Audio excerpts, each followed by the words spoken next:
If you're unfamiliar, the Geneva Convention itself is the core of all modern international humanitarian law, or IHL, and its sole goal is to protect the victims of armed conflicts. The Geneva Conventions of 1949 are the most famous Geneva Conventions and consist of 4 different treaties. These 4 treaties consist of previous Geneva Conventions. Interestingly, the Geneva Conventions actually date back to the 1860s, predating the Hague Conventions, but that initial Geneva Convention really only focused on one thing, and I figured I would put all of the Geneva Conventions together and chronologically time it with the 1949 Geneva Conventions because that's where it really became its final form, so to speak. If you're unfamiliar, the Geneva Convention itself is the core of all modern international humanitarian law, or IHL, and its sole goal is to protect the victims of armed conflicts. The Geneva Conventions of 1949 were, of course, a byproduct of the end of the Second World War, where many crimes against humanity and war crimes were committed. And on top of the Geneva Conventions in 1949, we also saw the establishment of the Nuremberg Principles, which isn't worth its own section, but essentially the Nuremberg Principles were created not necessarily to define war crimes, but to ensure war crimes were punished. And because there was a lot of Nazi Party members after World War II who committed war crimes, the International Law Commission and United Nations saw it was vital that they created the Nuremberg Principles to ensure all of these guilty individuals did not escape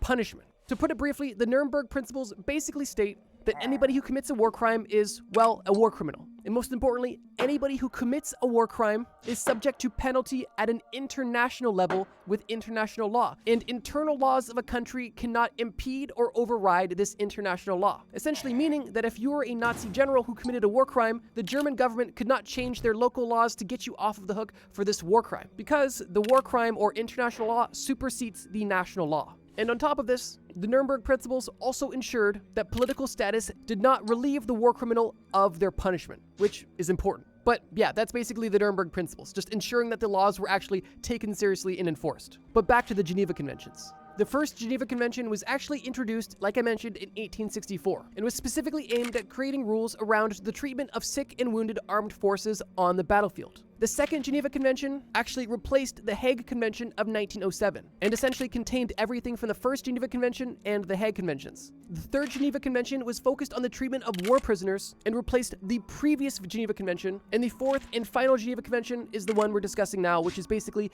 the all-encompassing Geneva Convention. Now, with all of this being said, before I say Geneva Convention for the millionth time, let me explain some of the newest additions introduced with the Geneva Conventions.